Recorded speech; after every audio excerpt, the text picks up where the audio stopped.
sign with a pond and it used to be the welcoming point for the visitors coming from Tortosa as it was the main entrance in this fortified zone.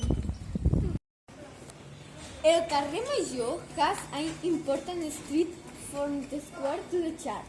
There are arcs and Gothic porches from the 13th, 14th and 15th century, which were useful for travelers in rain days.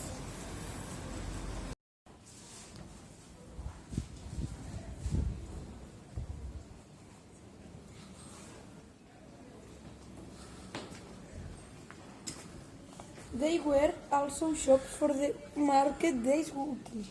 In that period, there was an important fair annually, but every week there was market with people from other places to sell their artisan products. In this street, we can find the chapel in honor to Mare de Déu del Portal, built in 1698.